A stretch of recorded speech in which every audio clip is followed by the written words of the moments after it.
गर्भकुदड़न करना था उनको, देवदलनम।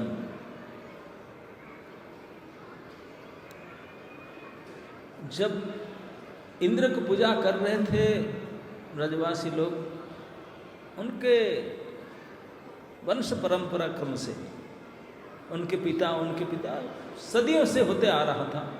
एनुअल फेस्टिवल था उनका, वार्षिक उत्सव। जैसे आप लोग का साल में एक बार कार्तिक यात्रा जाओगे, नहीं कार्तिक यात्रा नहीं चलना है, 2 दिन जाना है, खा पी कर आना है, चलो नहीं, भले 2 दिन आएंगे, उसमें 4 घंटा जाने में, 4 घंटा आने में, सोने में कितना घंटा जाता है और खाने में कितना घंटा जाता है, बाकी बकवास करने में कितना घंटा जाता है, बाकी बचा क्या गया ब्रज रस लेने के लिए, है कि नहीं। तो इसी लीला में आप लोग सब कई बार सुने हैं, जाने हैं और सुनते रहेंगे। अब 2-4 दिन के बाद फिर सुनेंगे।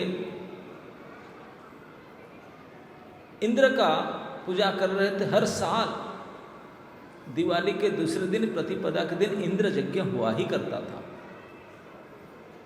सारे लोग मीटिंग शीटिंग करके फेस्टिवल कमेटी बना हुआ था इंद्र पूजा का। इंद्र ध्वज गाड़ते थे, पताका गाड़ते थे, कलश स्थापना करते थे, यज्ञ हुआ करता था, आवाहन करते थे, स्वागत करते थे इंद्र को अपने पार्टी के साथ। और बड़े यज्ञ भंडारा सब कुछ हुआ करता था हर साल के बाद। इंद्र बड़े प्रसन्न थे, वो मानते थे कि इंद्र प्रसन्न है हमको सब दे। भगवान ने प्रकट हुए, 7 साल तक तो कुछ बोले नहीं, 7वां साल में बोले this is too much. Indra का मैं आगे चल करके मना करूंगा कि देवता पूजा करो मत, ये अविधि पूर्वक। कोई मुझे पूछेगा सर आपके घर में, आपके गांव वाले, आपके पिताजी तक भी करते थे, तो पहले मैं चैरिटी स्टार्ट फ्रॉम होम, मैं अपने घर से बंद कराऊं। हम लोग सब 18 साल होने से हमारा बात कोई मानेगा, वोटर कार्ड में नाम आएगा, लेकिन भगवान 7 साल में आ गया कार्ड में नाम उनका, इमैच्योर हो गया। मीटिंग में आकर के बैठ गए अनइनवाइटेड, उनको बुला नहीं गया था, मीटिंग में आकर बैठे। और कोई ऐसा नहीं था ब्रज में जब भगवान को पसंद ना करे, प्रेम ना करे। सचमुच ब्रज के पहला लक्षण ही है। भगवान श्री कृष्ण को अपने जीवन में सबसे ज़्यादा जिसको पसंद करते हैं, जिसको प्रेम करते हैं, जिनको अच्छा मानते थे, आप और हम शरीर को मानते हैं और थोड़ा बढ़िया खाएं पिएं पहने, अपने जीवन को ज़्यादा सुरक्षा प्रदान करने के लिए महत्व देते हैं। जय हो मोहन रूप। लेकिन जितने भी ब्रज के मनुष्य थे, आबाल वृद्ध वनिता, चाहे बालक हो, बूढ़े हो, बुढ़ी हो, लड़के हो, लड़की हो, कुमार हो, कुमारी हो, सभी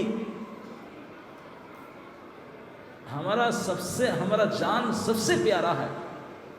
लेकिन सभी प्राणी अपने जान को जितने, अपने जीवन को, प्राण को जितने प्रेम करते थे, उनमें करोड़ों गुना ज़्यादा प्रेम खुल करके कृष्ण को करते थे। खुल करके करोड़ों गुना ज़्यादा अपने प्राण से भी।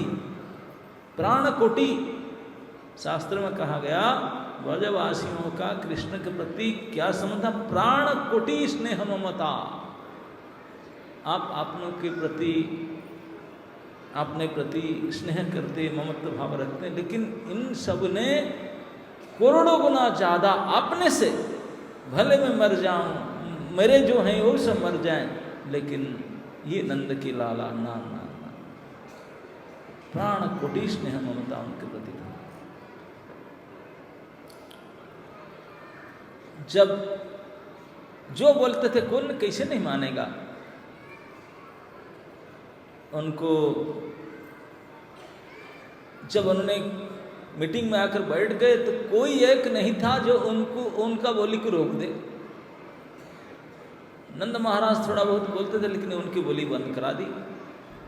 अल्टीमेटली कृष्ण जो चाहते थे बहुमत में पास हो गया, मीटिंग में ही पास हो। क्या पास कर लिए? इंद्र की पूजा नहीं करेंगे। क्यों? इंद्र एचओडी है, अपना काम करना चाहिए, नहीं करेगा तो उसको निकाल दिया जाएगा। वो पानी देगा, हम उनको क्यों पूजा करेंगे? उनका काम वो करें। तो हम क्या पूजा नहीं करेंगे? जिनको पूजा करना चाहिए उनको पूजा करें। किसकी पूजा करना चाहिए? ना, हम सब गोपाल है, हमारा मेन प्रोफेशन है गोपालन। तो हमारे गायों के प्रति जो सहानुभूति रखने वाले गोवर्धन, जो गोवंश को वृद्धि करते हैं हर प्रकार से, गोपालन में हम सहायता करते हैं, उनको सम्मान करें, पूजा करें। उनको क्यों करें? वो कौन है? ना, गोवर्धन पर्वत एक पहाड़ पूजा करने का विधि पहले से था ही नहीं। कृष्ण भगवान ने फाउंडर आचार्य है गोवर्धन पूजा का, उन्होंने शुरू किया। सबको समझा करके, बुझा करके, हाँ रे राजी करा दिए। सब बोले हाँ ठीक ठीक। अभी तक महीने दिन से जितने पकवान बनाए, पकोड़े, कचौड़ी, पूरी, मीठा, जो भी सब केक फेक बनाए, सब बैलगाड़ी में लोड कर ले जाएंगे। सब गिरिराज जी को पूजा। Yes yes yes. इंद्र का नाम निशान कट गया। कुछ भी नहीं दे, पानी गिलास भी नहीं दीजिए। जो कार्ल वेलकमिंग सेरेमनी में जो एक गिलास पानी दिए थे, बस इंद्र वेट कर रहा था, आज तो आएगा। 56 भोग, कुछ भी नहीं आया, सब चले गए। उनको पूजा करेंगे, वो करेंगे, सब जिसे पास हो गया। ब्राह्मण लोग बोले सार ऑब्जेक्शन। क्या? पूजा कौन करेगा? ना आप लोग करेंगे, आपका काम है पूजा करना। बोले भैया सुन तो लो हमारा भी ना। क्या ना, हम अभी जितने पोथी पुस्तक पढ़े हैं, मायापुर में जाकर डीटीवर्सी कोर्स करने के आए, 4 महीना करके आए, किसी में भी पहाड़ पूजने का कोई सब्जेक्ट ही नहीं है। देवी देवता पूजा का नियम कानून तो है, ये पहाड़ को, पत्थर को पूजने का कोई विधि तो है ही नहीं। क्या मंत्र है, क्या जंत्र है, क्या उपाय है, कैसे करे? हमको बोल दिया हम पहाड़ पूजेंगे, हम पूजा कर लो। अरे हाँ, कोई नियम निश्चित कुछ है ही नहीं उसका। तो भगवान भी एक पहाड़ को पूजने का विधि क्या है, ये मानुअल दिए बना करके, पहले कैसे करना है, क्या करना, क्या करना है। गोवर्धन पूजने का मानुअल में सबसे पहले गो पूजा था। गो पूजा से गोवर्धन पूजा शुरू होता है और एंड में फिस्टिंग था। ये तो सब हम करते हैं। जितने फेस्टिवल अभी तक आपने करके आए, बड़े बड़े सब अधिकारी बैठे हैं। फेस्टिवल मीन्स मीटिंग करेंगे, एडवांस में फेस्टिवल आ रहे हैं। फेस्टिवल मीटिंग में 2 ही मुख्य एजेंडा रहेगा, मेन्यू एंड वेन्यू। तीसरा कुछ रहता नहीं, यही रहता है, बाकी तो है कि नहीं। इसी के लेकर के फेस्टिवल होता है। क्योंकि बाकी कितने बढ़िया श्रृंगार हो, कितने बढ़िया अभिषेक हो, कितने बढ़िया डांसिंग कीर्तन हो, अगर वेन्यू एंड मेन्यू नहीं हो, फीस्ट ना हो, तो फेस्टिवल रहेगा? फेस्टिवल माइनस फीस्ट, फेस्टिवल के खत्म। तो आपका भी वृंदावन कार्तिक यात्रा विदाउट प्रसाद, विदाउट फीस्ट कुछ नहीं होगा, है कि नहीं? तो इंद्र को न दे करके इस प्रकार से उन्होंने इंद्र का अपमान कर दिए। गोवर्धन को पूजा किए, पर भगवान ने पूजा कराए, परिक्रमा कराए, गो ब्राह्मण सब खूब भंडारा भोजी खिलाए। दूसरे दिन भैया दूज था, जमुना स्नान करने गए। इंद्र बैठे थे, बोले अभी तक कल पूजा करना था, डेट एक्सटेंड हो गया क्या? और बढ़िया माल मसला 108 आइटम लाने सर। लेकिन उनका प्रतिनिधि बोला सार मुझे शर्म लगता है बोलने के लिए। बोलो ना, बोलो ना सर, बहुत बड़ा फेस्टिवल हो गया, पहाड़ पूज लिए वो लोग, आपके लिए तो कुछ भी नहीं, पत्ता भी नहीं भेजे। बोले वाट, मेरे लिए जो बनाए थे बोले सब वहाँ गया, आप तो यही बड़े, कोई नहीं है अभी, नंदगांव में सब खाली, सब गिरिराज में। कौन क्रोध नहीं होगा? किसी को क्रोध नहीं आएगा बताओ? मैं तो कभी कभी हमारे मित्रों को कहता हूँ, भैया आपके साथ झगड़ा है ना, आप उनसे बदला लेना चाहता है ना, किसी भक्त के साथ आप बदला लेना चाहते हैं क्योंकि कोई गड़बड़ हो गया, झगड़े हो गया, आप उनसे प्रतिशोध लेना चाहते हैं, तो मैं सबसे बढ़िया तरीका बताता हूँ प्रतिशोध लेने का। उससे बढ़कर बढ़िया तरीका होगा नहीं। कितने सुंदर, क्या करना है, जिनसे बदला लेना है उनको त्रिसंध्या करो। ध्यान स्तुवन सस्य जसस त्रिसंध्या। सुबह एक बार प्रणाम करो, जिनको जो शत्रु आप मानते हैं, जिनको मतलब सुबह एक बार प्रणाम करो, दोपहर को एक बार करो, शाम को एक बार करो। प्रभु जी बिल्कुल लेट करके चरण पकड़ करके 3 बार दिन में करो और 3 महीना करो। सुन लो, बोलो कि ये क्या है, प्रतिशोध लेना है, बदला लेना है। सुन तो लो, ये बदला का जो प्रोसेस कहीं नहीं मिलेगा वो शास्त्र में ढूंढने से, परफेक्ट प्रोसेस। और वो जो शत्रु बोलेगा मेरा तो पूरे अनंत कोटि ब्रह्मांड में एकमात्र फलेवर मित्र ही है, मैं उनको शत्रु मान के क्या गड़बड़ी किया था। एक तो वो मानेगा,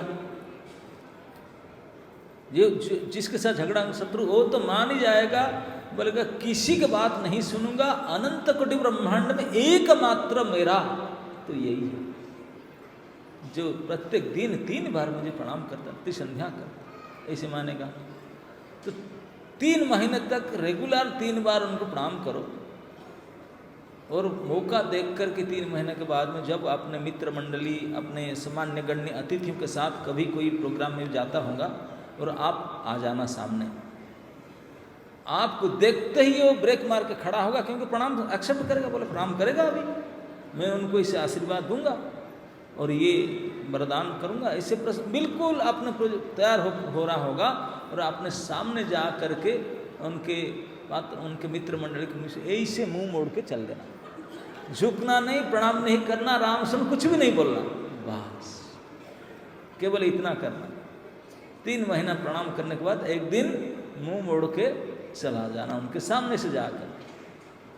फिर तो आप एक बार करके देखो, जिनका इस प्रकार करेगा ना, वो तो चाहेगा बॉयल सब्जी भी नहीं, बिना बॉयल किए नमक डाले ऐसे खा जाओ कच्चा, ऐसे क्रोध होगा कि बिना नमक में खा जाऊं उसको, इतने क्रोध में जलेगा। क्या कर दिया, इतने साहस, मुझे प्रणाम तक नहीं किया, और लोग जल जल करके राख हो जाएगा उससे भी, आप तो मजे से चले जाओ, इतने जलेगा इंटरनल एंड एक्सटर्नली। तो ये स्वभाव हम लोग का, क्योंकि हम लोग के अंदर ठूस ठूस के सम्मान चाहने का भूख भरा पड़ा है, so much hungry for praise and Prestige, यही सबसे बड़े ड्रॉबैक हमारा। अमानी होना चाहिए, लेकिन इतने मानी है, अपने मान चाहते हैं, तो इसके कारण से। और इंद्र देवता है, ऐसे ही कुछ सुन करके बड़े जाग यज्ञ करके देवता बने, सेंचुरी मार करके, तो उनके अंदर यही भावना था, सदियों से उनका पूजा करते थे। एक बार ये लड़का जाकर बुद्धि खराब कर दिया, पूजा ना करे तो गुस्सा होना ही था उनको। इतने गुस्सा हुआ, बोला कि पूरे ब्रज के म्याप से न, इंडिया के म्याप से ब्रज को हटा दूंगा। अब दिल्ली से आए, गूगल में सर्च मारेंगे गोकुलाश्रम वृंदावन, आएगा ही नहीं, कोई है ही नहीं, मैप से उड़ा देगा। इतने प्लान किया था उन्होंने, इसलिए मैं बोलता हूँ Indra attempt to murder case में फंसा था। Murder case and attempt to murder case almost equal case, 302 दफा लगता है। उन्होंने अटेम्प्ट मर्डर, लाखों गाय थे ब्रज में, सबको मारना चाहता था, और जितने ग्वाला थे सबको मारना चाहता था। पेड़ पौधा बिल्कुल पूरी ताकत उनका वज्र लेकर खोद आया था, और बड़े बड़े डिपार्टमेंट हेड को बुलाया था, और कोई सब कैबिनेट मिनिस्टर को बुला करके पूरे यूनाइटेड एफर्ट किया था, और फिर 1 वीक कंटिन्यूअस किया था। और आप वो तो सोच रहा था कि वो तो नाम निशाना मिट चुका है, ऐसे उनके तरफ से कंफर्म था। लेकिन भेजा किसी बोले जाकर फोटो खींचकर भेजो, मैं फ्लैश आउट करता हूँ, ब्रज खत्म। जिनको भेजा था रिपोर्टर, और रिपोर्टर जाकर फोटो खींच बोला, सर यहां तो पानी गिरा ही नहीं, यहां तो धूल उड़ रहा है। इंद्र विश्वास नहीं किया। How can it possible? अब आ करके देखा कि सचमुच धूल उड़ रहा है ही नहीं। तो मेरा कहने का था कि जब उन लोग ने प्रतिपदा के दिन इंद्र को पूजा करना था, नहीं किए। दूसरे के दिन जब जमुना में स्नान करने जा रहे थे तो इंद्र को पता चला, इंद्र ने पूरी तैयारी के साथ बदला लिया। घनघोर बारिश हुआ, बड़ी झंझा तूफान हुआ, ओला वर्षा, नाना प्रकार की अत्याचार किया। जब इस प्रकार हो रहा था, पशु पक्षी तरस रहे थे, घर उड़ रहा था, सब बारिश में भीग रहे थे ओलम, तो सारे ब्रजवासियों को अच्छे तरह से पता था ये बदमाशी कौन कर रहा है, इंद्र कर रहा है। सबको पता था। कल हम उनको पूजा नहीं किए, उनको यज्ञ नहीं किए, गुस्सा में हम लोग का ये सब कर रहा है इंद्र ने, सबको पता था। और सभी का पास इंद्र का नंबर था, क्योंकि कई सदियों से उनका पूजा कर, सबके पास उनका ऑफिस के एड्रेस था, उनका पर्सनल नंबर था, सबको पता था। लेकिन एक भी ब्रज के अधिवासी ना तो उनको फोन किए, सरी सार एक्सक्यूज मी ऐसे नहीं कहे, ना कोई गए, कोई नहीं गए। जानबूझकर भी इसी ने इसे कर रहा है, देवताओं के राजा है, ये इतनी बड़ी महाशक्तिशाली सब कर रहा है, बिल्कुल नहीं गए। और मृत्युवत यंत्रणा, भयंकर ओला बरसना, बिजली गिरना और इतने तेज तूफान, साइक्लोन, इतने बारिश, वज्र उसके ऊपर, मरने की नौबत आ चुका था सभी का। लेकिन कोई किसी ने सार एक्सक्यूज में नहीं बोले, ना फोन किए, ना गए, सब मिलकर के भगवान के पास आए। ये है पहला लक्षण ब्रजवास ब्रजभाव का, कि चाहे जान चली जाए, प्राण निकलने की हो, इतनी महानौबत आ जाए, फिर भी कृष्ण को छोड़कर के और कहीं नहीं जाना। जीना तो कृष्ण के लिए, मरना तो कृष्ण के लिए, खाना तो कृष्ण के लिए, सोना तो कृष्ण के लिए, हंसना तो कृष्ण के लिए, रोना तो कृष्ण के लिए, चलना, सोना, जाना, बैठना, एवरीथिंग हमारा इंद्रिय के एक्टिव होना केवल कृष्ण के लिए होना चाहिए। और ये है ब्रजभाव। इस प्रकार के भावना में, चेतना में रहो तो आपको माना जाए कि वृंदावन आए। इसको सीखना चाहिए। हम घर परिवार में रहते हैं, आप सभी का अपना अपना कोई एक डियर मोस्ट होता है, नियर होता है, डियर होता है, लेकिन क्यों डियरर होता है, मोर डियरर होता है, लेकिन डियर मोस्ट कोई एक होता होगा। वो आप किसी को बताते नहीं होंगे, अपने अपने मन में रखते हैं, क्या पता।